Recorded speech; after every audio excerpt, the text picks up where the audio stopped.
Good afternoon, everybody. Welcome to the April 1st, 2026 edition of Douglas Now Live. I'm Robert Preston Jr., live from the Douglas Now studios on West Walker Street.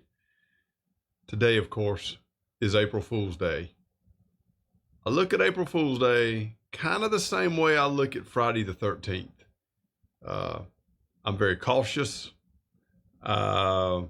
Whatever I do very deliberately with the thought that there might be something kind of funny going on.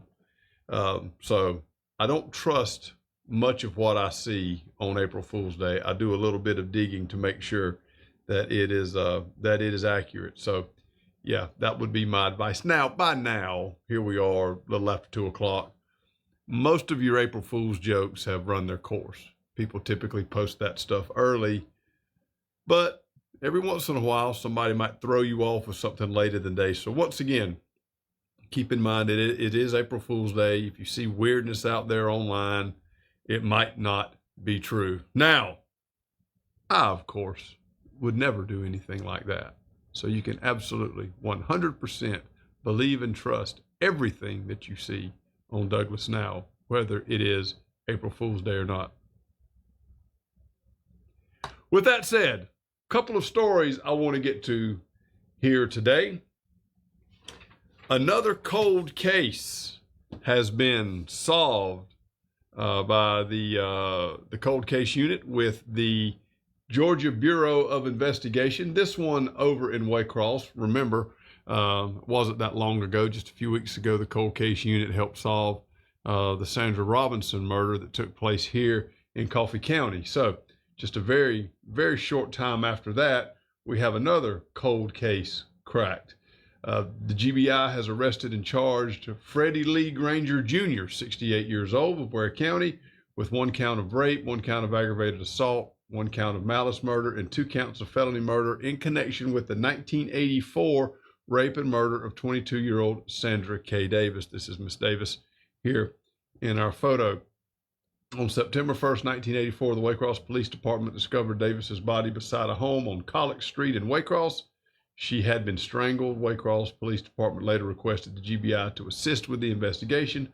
Through the years, the GBI and the Waycross Police Department remained committed to finding the truth behind Davis's death. The results of continued DNA testing linked Granger to the crime. On March 31st, 2026, that would be yesterday, Granger was arrested and booked into the Ware County Jail. I looked up Collick Street. I wanted to know where it was. I don't know a whole lot about Waycross, but I can kind of get around a little bit. So I checked it out on Google Earth to see where it was.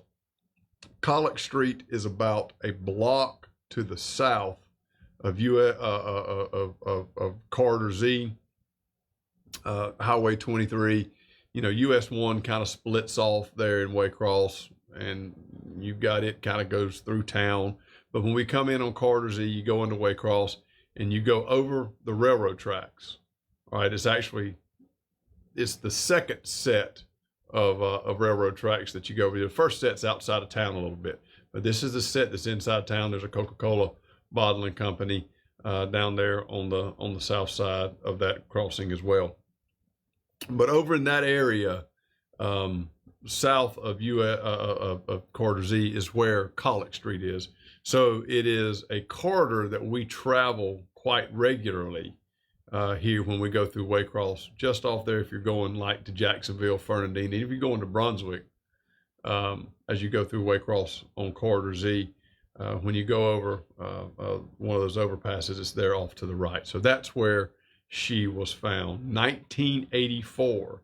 I would have been 12 years old, I guess then, September 1st, 1984. I was a month away from turning 12 years old. I was 11 when this incident happened, and I do not remember it. But, you know, you don't hear a lot about the cold case unit until something like this happens. But each day, every week, every month, the cold case unit is working on so many different cases. And again, as we said during the press conference for Sandra Robinson's, for the developments of Sandra Robinson's case, you never give up hope. as our technology develops, as we're able to do more and more, particularly with the forensic stuff, DNA and what have you, advances in that technology are only going to get better and more sophisticated, and they're going to lead investigators in the right direction. So we're hoping that more and more of these cases will get solved. But that's pretty cool right here in South Georgia. In a period of just a couple of weeks, we have had 2 of these cases solved. So again, Mr. Granger, of course, is innocent until he is proven guilty in a court of law. So we don't want to necessarily say that the case has been solved, but certainly a big break in the case. That DNA is pretty tough, though. You know, it's tough to refute DNA evidence. You can refute a lot in court, and the burden of proof, and this is what people don't really realize. Folks ask a lot of questions about what happens in court, what's admissible, what isn't admissible. If you've never been on that side of things, you may not understand how intricate that process can be. And there are a lot of things that you can dispute and a lot of things that you can question. In many cases, that's what attorneys try to do, is simply plant a seed of doubt in the minds of the jury. All right? Just plant a seed of doubt enough to make jurors go, wait a minute, could this other scenario have happened? But that's really hard to do with DNA and getting increasingly harder to do.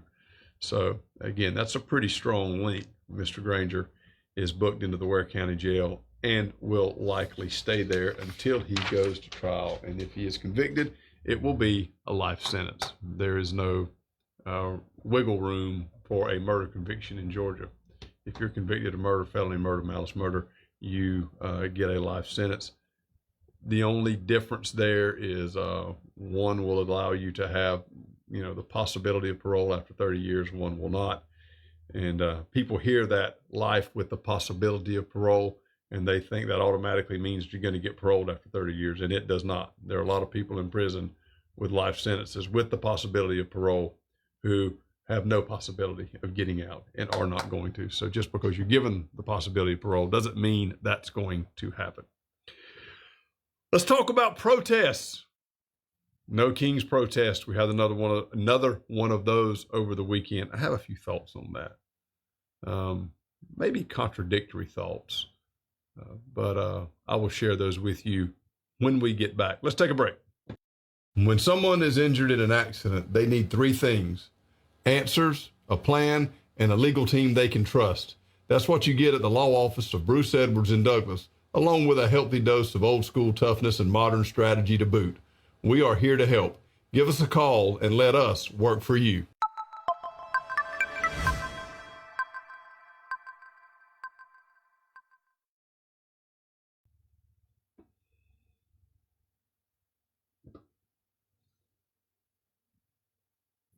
Welcome back. Robert Preston Jr. here, live on Douglas Now.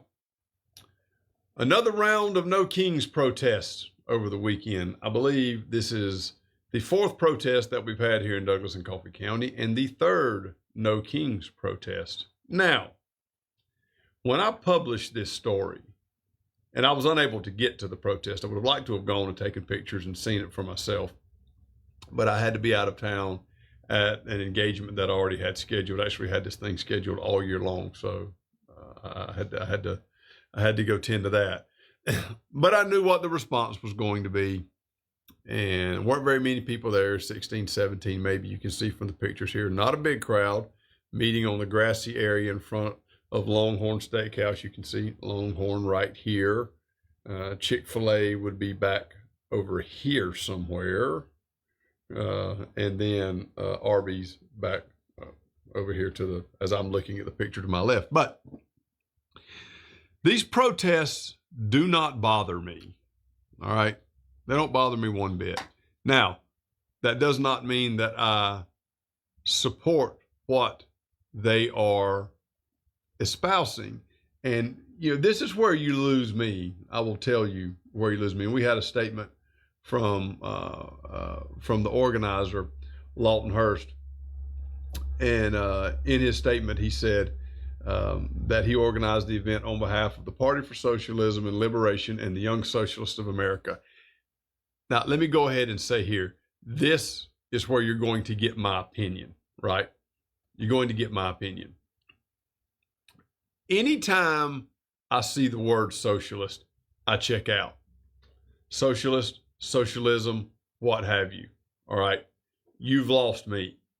I cannot and will not support anything that, that has those terms attached to it. Democratic, socialist, you're not going to get my support. Okay. But that does not necessarily mean that I have a problem with the protest. I think we have a constitutional right to let our opinion be known. We do have the First Amendment right of freedom of speech. And this is where freedom of speech kicks in. A lot of people don't understand exactly what freedom of speech means and don't have a real grasp of what it is and what its applications are.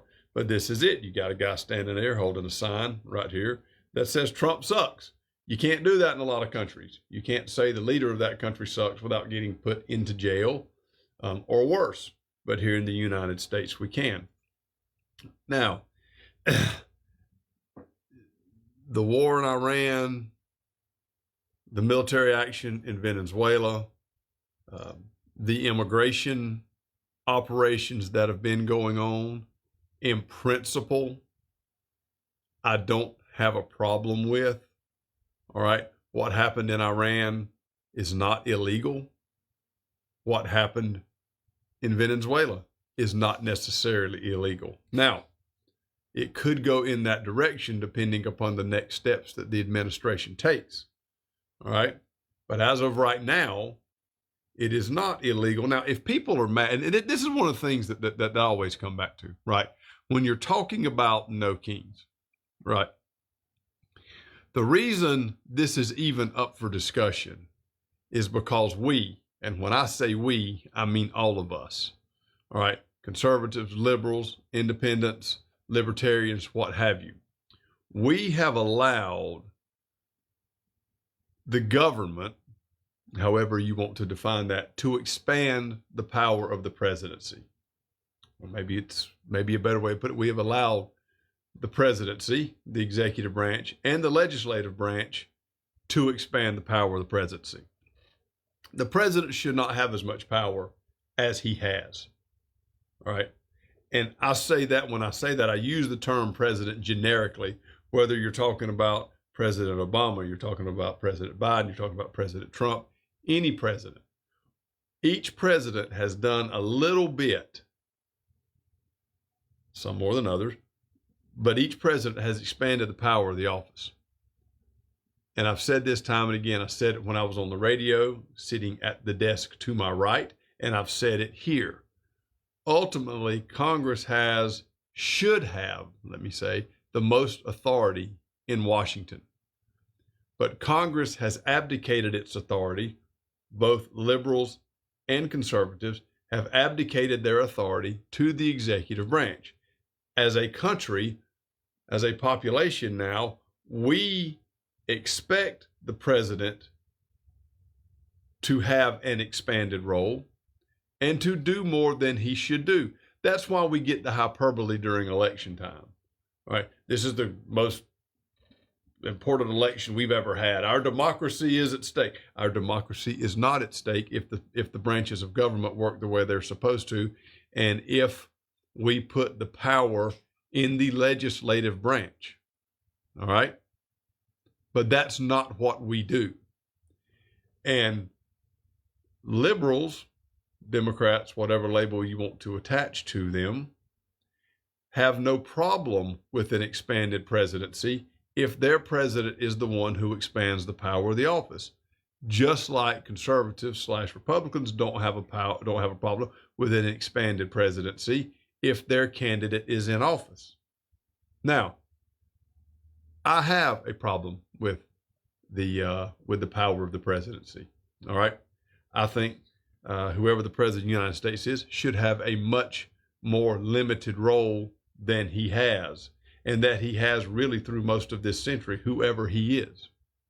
So the fact that we are having no king's protest, the fact that we're looking at an expanded executive, is because we as a country, we as voters have allowed that to happen.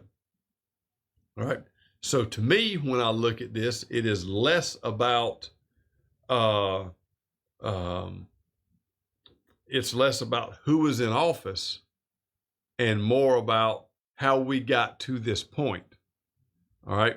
And one of the things that's always irritated me about President Trump, now I'll go ahead and tell you, full disclosure, I think most people know this, that I am a conservative. I am very much right of center. Okay. But I do not wholeheartedly accept what President Trump says simply because he has a label of Republican on him. Trump is not a Republican, by the way. He has an R by his name, but he is not a Republican. And in fact, when you break down the differences between the parties right now, it's not that great. All right. They want to go about things a little differently. They use different words. There are a couple of places where the parties diverge a little bit, but the parties are not getting farther and farther apart. They're getting closer and closer together.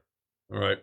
And a lot of what President Trump wants to do is rooted in about 1985 Democratic politics.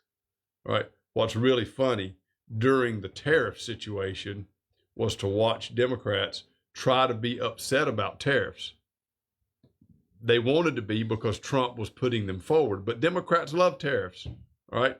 Trump came up with his idea for tariffs. He hatched this whole policy in the mid-'80s when he identified as a Democrat. So anyway, this is what gets me, is that we have allowed our government to go in a direction that the founding fathers did not intend. We have allowed our government to go in a direction that it does not need to go, which is why we're now having these types of protests. All right. So what I would like to see happen is someone, and I doubt that's going to happen, but I would like to see someone reel in the power of the presidency. It's not going to happen by electing someone who says, I am going to have less power. All right. That's not going to happen. What will happen is if Congress reels in the president. And Congress has not shown, both Democratic Congresses and Republican Congresses have not shown any impetus in doing that whatsoever. All right. It's one of the reasons why President Trump rules by executive order and rules by emergency order. All right. Instead of doing things the hard way, doing things the old-fashioned way, and going through Congress to get legislation passed. Because once a bill gets passed, yes, you can repeal it. There are pathways to repeal legislation, but it's very difficult. Ask the Republicans who have tried to repeal the Affordable Care Act, Obamacare. Republicans talk about repeal and replace, repeal and replace. Well, there are two problems with that. First of all, it's very difficult to repeal. Second of all, they have not come up with a viable option for a replacement. So the Affordable Care Act continues, and insurance in the United States, health insurance, remains a mess. Now, you could successfully argue it was a mess anyway, but the Affordable Care Act did not fix it. It fixed it for some people, but not for everybody. Overall, I think it's caused more problems than it solved. But the reason it's still here is because President Obama went through Congress. President Trump doesn't like to do that. What has he done through Congress? Now, I know he's only been in office a couple of years, but what has he done through a very short period of time? What's he done? The big, beautiful bill? That's it. That's really it. So Congress will have to reel in the executive branch. Then maybe the tone, the spirit, and the attitude of our government will change. We can do that. We can force Congress's hand, but we don't do it by allowing the executive branch to expand its power. And what I see now is, it's okay if we have a strong executive as long as he's my strong executive. Well, the problem is each president that comes along expands that power a little bit more. So if your guy's in now, but the next president is from the other side, he or she, such as the case may be, will do a little bit more of a power grab.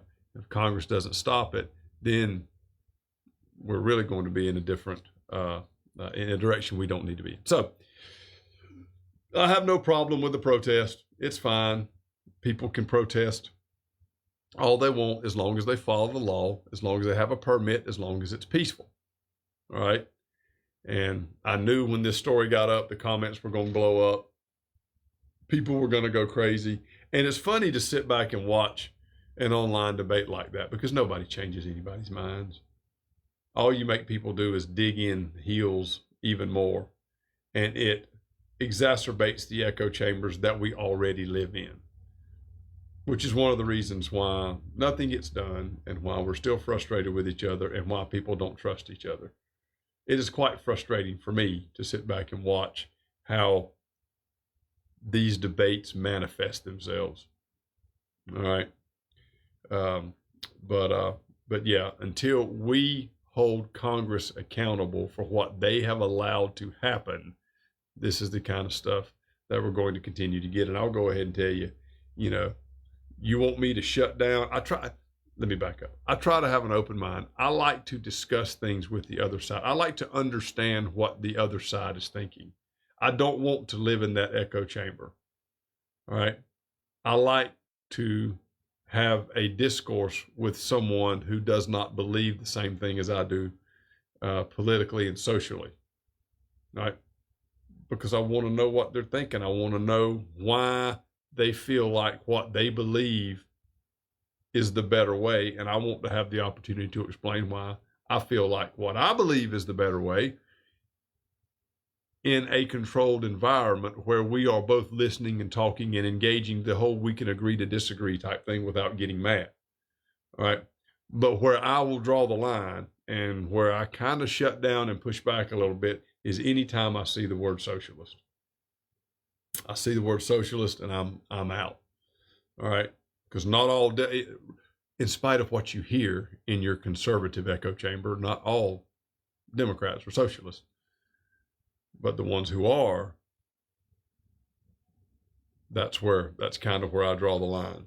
Socialism is not good in any form. It will not benefit. What it does is it puts control, puts power in the hands of a few. And when you do that, bad things happen. Socialism, it looks good on paper, makes some good promises, but the practical application, once it is enacted, is really, really bad. So anyway, no King's protests. Let's take a break. We'll come back. We will talk a little bit about sports and a little bit of weather. We'll be back in just a second. A car accident can have serious consequences far beyond the initial crash. Your life and the lives of your loved ones can be turned upside down. Missed work, lost wages, totaled vehicles, and insurance companies that don't want to help. You need a law firm that will fight for you. You've come to the right place.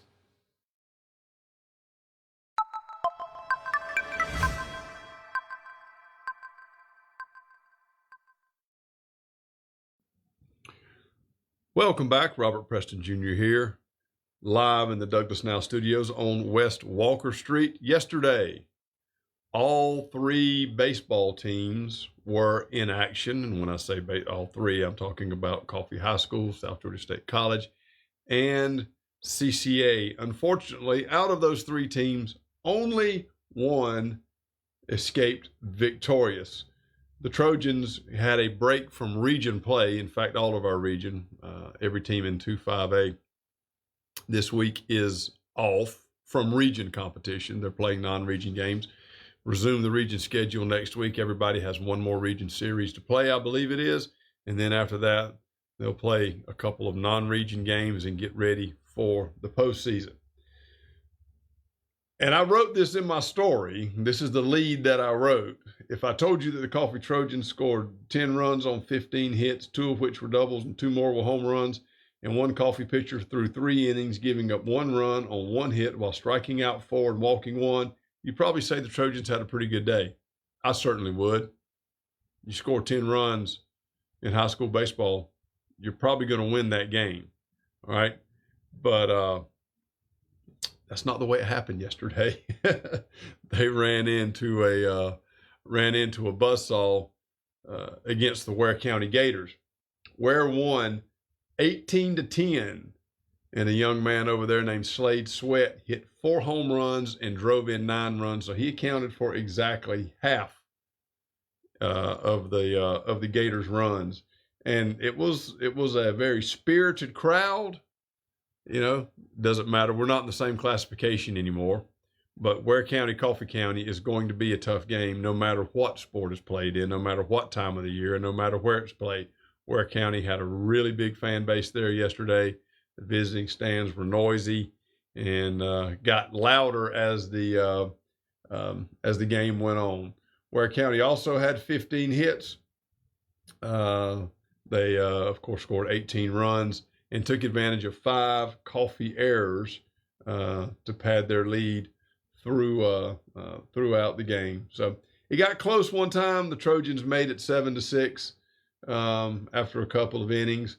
They held Ware scoreless in the first, then scored 2 on back-to-back home runs by Ben Fussell and Barrett Harrell to take a 2-0 lead at the end of one. However, the Gators scored 7 in the second. The Trojans answered with 4 in the bottom of the inning to narrow the gap to 7-6. Then Ware broke the game open with 8 more runs in the third and added 2 in the fourth and 1 in the sixth. The Trojans did score a couple of more runs later in the game. They got 1 in the third and 3 in the fourth, but it was too little, too late. Trojans are 12-10 overall and 5-7 in region play. They've got 3 more region games again against Veterans next week. I want to say that they travel to Veterans on Tuesday and then play the Friday doubleheader here. Got a game Friday of this week against Ware County again, but over there in Waycross. And then again, after they play the Veterans Series, they're going to have 3 more games, and then the Trojans will get ready for the postseason. South Georgia State College also in action yesterday. They lost 7-5 to Georgia Highlands. That game was played here in Douglas. The Chargers are the number 15 team in the country. The Hawks led until the 7th inning. That's when Georgia Highlands scored 5 runs. They added a run in the 9th. The Hawks scored 2 in the 9th, but the comeback ended there. CCA Patriots were on the road against Pinewood Academy over in Belleville. And I'm trying to think, is Pinewood a rivalry with CCA? We're close to each other, but I think Pinewood's a 3A school. We're a single A school, but we always play Pinewood close in every sport that we play them in. And they have a pretty good group of fans that travels with them. So it's usually a pretty hotly contested game. And in baseball, we're as close to them in competition-wise as we are in any other sport. And we've had some really good games against them over the last couple of years. So I don't know if Pinewood is a rivalry or not, but it's certainly always a game that draws a lot of attention from both fan bases. CCA won 3-1 yesterday. Thomas Gentry and Clay Phillips pitched. Were able to get away with a 3-1 win against a team from a higher classification without Blake Bryant taking the mound. Clay Phillips, I believe, is also a 9th grader. He came in and threw 4 innings. He actually was the pitcher of record yesterday and picked up the win. So CCA is now 10-1 on the season, and they're getting ready to play a game later this week up at Truist Park. That's going to be a very big game. Picture here from the coffee game yesterday. That is Eli Vickers hitting. He had a really good game. Did well at the plate and also pitched a few innings there at the end of the game. He kind of calmed things down and kept Ware off the scoreboard late in the game. Let's take a look at our tower cam. We get a view of from the camera during the day. A lot of our videos that we've been doing here lately have been at night, so all you can see is a dark sky and a couple of lights flashing off in the distance. But this is what it looks like during the day from the tower cam. And again, when we show these daylight pictures, I'm always wanting to see something over here by the DN logo, something walking around, a deer, a turkey. You may think, turkeys? Where we are in Douglas? Pulled up in the parking lot one day a few years ago. There were 4 turkeys walking around in the parking lot. They did not attack anyone. That would have been fantastic, but we were able to get out of our vehicles and get inside. But yeah, we do have turkeys out here, bobcats, raccoons, deer, all manner of animals that we see. I put a camera up out there, and it's pretty interesting to watch what walks through here. But this is what the tower cam looks like during the day. Rain, got a chance of rain on Friday. We need it, 60% chance. This is the only rain in the forecast. I think maybe we get up early next week. We may have a 40% chance one day. But 60% on Friday. We need it badly. We were at the scene of a fire last night that burned pretty close to some houses. A few places did get evacuated, but fortunately they were not touched by fire. Of course, we know what happened over in Ware County with that fire moving toward the Coffee County line over the weekend. Right now, I don't believe any burn permits are being issued. That doesn't necessarily mean that people will not burn, however, and conditions are extremely dry. Wildfires, control burns, trash piles, that kind of stuff. A lot of those fires are really getting out of hand right now this year. As of last night, this doesn't include anything that's happened today. As of last night, when we left the fire between Huffer and West Green, the county fire department had been on 335 calls this year. That's more than they went through or more than they responded to last year in June, by June.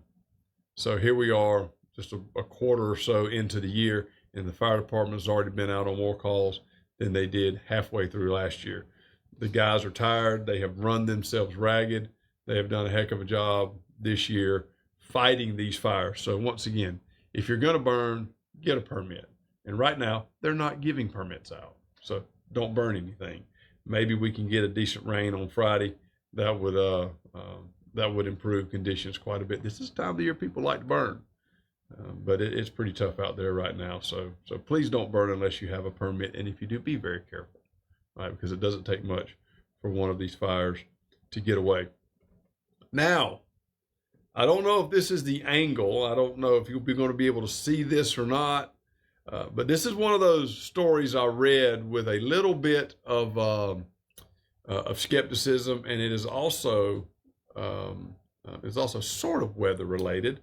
But tonight / this afternoon, 6:24 p.m., the Artemis II is taking off out of Cape Canaveral in Florida, taking 4 astronauts around the moon. This is the first time that humans have been near the moon in 50 years. Now, I have a luxury here today that I don't normally have, and you might have seen on the screen some stuff moving around a little bit. We have our producer / director / engineer, whatever, Ryan Hanna, sitting. He's got his hand up like an L. The resident, I promise you, you're not, the loser is the one on the camera right now. Ryan was telling me this right before we came on, that the Artemis II was launching, that we were sending people near the moon, and I thought, this is an April Fool's joke. This is not happening. And I asked him, I said, is this true? And he said, that's absolutely true. So I had to go look it up. I wanted to make sure. And I trust everything Ryan says. But again, skepticism, on April 1st. So before I mentioned it, I wanted to make sure that it was true. And it is, in fact, going to happen tonight if the weather holds up and it allows the launch. Some of those launches out of Florida you can see from here in Coffee County. I've seen several. If the conditions are right, the clouds are, of course, you see a few clouds out here today. Are we going to be able to see it, Ryan? Ryan says we should be able to see it tonight. So it normally takes, 3 to 4 minutes after launch before it gets into our airspace. So they're going to launch around 6:24. So you will want to look to the southeast, maybe starting around 6:26, 6:27, 6:28. Look for a little flash of light, burning brighter than an airplane. And it's actually pretty cool. We go over to my sister-in-law's house. They've got an open yard, and there are too many trees near me. We lost a lot in Helene, but we didn't lose enough to be able to see these launches. So a lot of times we go over there and we can see the launches. So it's pretty cool. But yeah, that's happening. That's happening tonight. And Ryan and I were also talking about this before we came on. A lot of people are going to say, moon, schmoon, it's all April Fools. I am not a moon landing denier. I absolutely think we went to the moon. I believe it wholeheartedly. And I think the moon landing represents the pinnacle of our technology.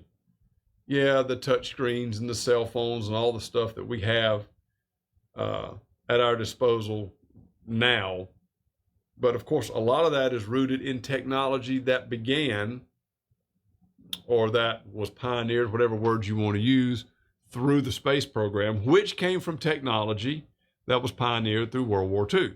The rocket technology that sends people and satellites and what have you into space was actually developed to deliver weapon systems during World War I. The same engineer, or World War II, excuse me, the same engineers who worked on those weapon systems during the war used that same technology for space exploration in the decades after World War II. So, yeah, listen, you might think I'm crazy. That's fine. I believe it. And I think it does represent the pinnacle of human achievement to send a manned spacecraft from Earth into space, land on the moon, get out, ride around, get back in, and come back home. Yes, I absolutely believe that it happened. And I would like to see it again in my lifetime when I'm old enough to pay attention. It would be a lot of fun. All right. And there are some indications that we are considering that. That would be neat. I would like to see another moon landing. And then listen to all the moon landing deniers continue to come up with their increasingly sensational stories about why it did not happen. But not an April Fool's joke. Artemis 2, 4 astronauts going to orbit the moon, takes off today at 6:24 p.m. Give it 3-4 minutes. Look to the southeast. If you've got a clear sky, you might be able to see that rocket taking off. So if anything else happens, we will be there and bring it to you. It's been a little bit quiet. Maybe it'll stay that way. Maybe we won't have any more fires, any car accidents or anything like that. But if something does happen, we will be there. We will also gather again at this same space sometime later this week, possibly tomorrow or Friday. You will have ample warning when we are ready to come on, though. Again, I want to thank everyone for watching and for paying attention to what we do here on Douglas Now Live. We enjoy it, and we hope you do as well. Y'all have a wonderful afternoon. We'll see you next time.